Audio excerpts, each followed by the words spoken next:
कैराना में फौजी भाइयों के घर नकदी समेत भारी मात्रा में सोने और चांदी की ज्वेलरी चोरी। होमगार्ड के घर से भी बैटरा चोरी।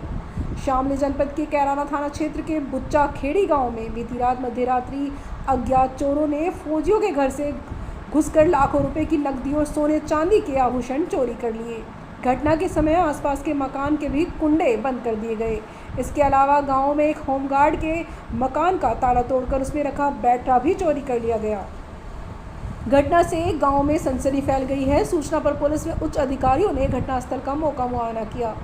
पीड़ित की ओर से पुलिस को तहरीर दे दी गई है। तीतरवाड़ा मार्ग पर स्थित गांव बुच्चा खेड़ी गांव में बीती करीब मध्यरात्रि में कुछ अज्ञात चोर छत के रास्ते मोहकम सिंह के घर में घुस गए और अलग अलग कमरों में रखी हुई 2 सेफ को तोड़कर उसमें रखी सोने और चांदी की ज्वेलरी चुरा ली और लोहे के एक बक्से से भी करीब 50,000 की नकदी उड़ा दी। मोहकम सिंह के 2 बेटों में संदीप एसएसबी में शिमला में तैनात है और दूसरा बेटा सेठपाल CRSF में तैनात है और चोरी की गई ज्वेलरी उन्हीं दोनों बहुओं की बताई गई है। मोहकम के तीसरे बेटे मनीष ने बताया कि घर में माता पिता के अलावा मैं, मनीष और एक बहन सब अलग अलग कमरों में सोए हुए थे। सुबह होने पर ही हम सभी को घटना का पता चला। पुलिस को तुरंत सूचना दी गई। इस गांव में स्वर्गीय होमगार्ड के बंद मकान का ताला तोड़कर उससे बैटरा भी चोरी किया गया है। शामली से सलेख चंद वर्मा की रिपोर्ट। क्या नाम है आपका? मेरा नाम मनीष है, गांव बुच्चा खेड़ी। हाँ, आप ही के यहाँ नुकसान हुआ है? जी, मेरे यही नुकसान हुआ है। रात चोरी मेरे यहीं पे हुई है और उसमें हमें जो है सुबह जानकारी हुई 5 बजे जब हम उठे। उसमें हमारे 2 कमरों की जो अलमारी थी वो सब तोड़ दी गई। एक बॉक्स था वो तोड़ दिया गया और उसमें कम से कम दोनों अलमारी में 20 से 22 लाख की ज्वेलरी थी। इसमें सोना और चांदी दोनों थी और 50 से 60 हज़ार रुपये उसमें नकद थे। हमें उसकी कोई भनक नहीं लगी और उसका सुबह जानकारी हुई जब हमें वो सब वहाँ पे टूटा हुआ मिला, अलमारी भी और बॉक्स भी। पुलिस को हाँ, पुलिस को सूचना दे दी गई थी। पुलिस आई थी मौके पे। अभी भी पुलिस बोल रही है कि कार्रवाई होगी, वो मतलब अपनी कार्रवाई में शायद लगी।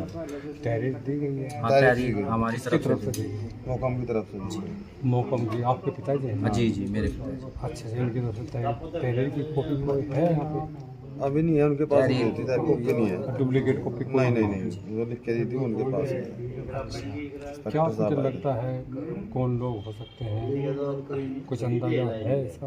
अभी तो सर कोई अंदाज़ा नहीं है। अभी तो कुछ हमें अज्ञात ही लगे हुए हैं, लेकिन हमें ये है कि कोई ऐसा आदमी भी था उनके साथ जिनको मतलब हमारे पहले से जानकारी थी कहाँ पे क्या चीज़ है, कैसे है।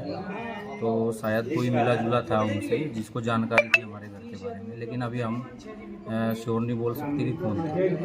आपको तो सुबह उठने के बाद ही पता लगा? जी, हमें सुबह उठने के बाद पता चला, सुबह 5 बजे। आप घर में कौन कौन थे? हम घर में मैं था, एक हमारी बहन है वो आई हुई है, हमारे मम्मी और पापा, 4 लोग। गांव कौन सा पड़ा है अपना? गांव हमारा बुच्चा कैराना जिला सामने। बाकी जो मेरे भाई हैं वो सब फौज में है। एक शिमला, एक छोटा, वो सब अपनी ड्यूटी पे थे अपनी फैमिली के साथ। फैमिली में सब उनके साथ रहती? जी, फैमिली उनके साथ ही रहती है। वो वहीं पे ड्यूटी थी उनकी शिमला कोटा में, तो वहीं पे थे दोनों। और किसी के साथ में कोई मारपीट? नहीं, ऐसी कोई मारपीट नहीं हुई। वो सिर्फ सामान था, नकदी और ज्वेलरी जो सोने की थी वही लेके गए? जी, वही 20-22 लाख की जो थी वही लेके गए। ठीक। सर, रात के समय गांव बुच्चा खेड़ी में 2 घरों में चोरी की घटना हुई है, क्या पूरा करना है? बुच्चा खेड़ी से आज सुबह ही जो है एक फोन आया और सूचना दी गई जो है मनीष के द्वारा, जो उसी गांव के रहने वाले हैं, उनके द्वारा बताया गया कि उनके घर में जो है चोरी हो गई है। इस सूचना पर थाना कैराना की पुलिस के द्वारा और उच्च अधिकारी के द्वारा घटनास्थल का निरीक्षण किया गया। निरीक्षण के उपरांत जब उनसे बातचीत की गई तो उन्होंने बताया कि उनके यहाँ से कुछ सोने चांदी के जो है जेवर और 50,000 रुपए के लगभग नगद चोरी किए गए हैं। पास में ही एक मोहकम सिंह का घर है और उन्होंने बताया कि उनके यहाँ से एक मोबाइल गई है। इसके अलावा गांव में पूछताछ की गई तो गांव के बाहर एक होमगार्ड हैं और उनसे जब बातचीत की गई तो उन्होंने बताया कि वो जो है आते जाते 2-3 आदमियों के देखे हैं और इस घटना में अन्य किसी के यहाँ कोई अटेम्प्ट नहीं किया गया है, केवल 2 ही घरों में ये ज्वेलरी चोरी हुई है, क्या कितनी कीमत होगी? उनसे बातचीत की गई तो उन्होंने उसकी कोई जाहिरा कीमत नहीं बताई, लेकिन ये बताया कि कुछ जो है सोने चांदी के जेवर गए हैं। जिन घरों में चोरी हुई है बताया गया एक भाई CISF में और एक DSS में। हाँ, उनके द्वारा जो बताया गया उसमें बताया गया कि उनके दो भाई हैं, संदीप और सेठपाल, जो फौज में नौकरी करते हैं, यहाँ रहते नहीं है, वो कोटा और शिमला में रहते हैं। क्या तहरीर दे दी गई है अभी? हाँ, उनके द्वारा एक तहरीर दी गई है, उसमें सुसंगत धाराओं में अभियुक्त का पंजीकरण करके आवश्यक विधिक कार्रवाई की जाएगी।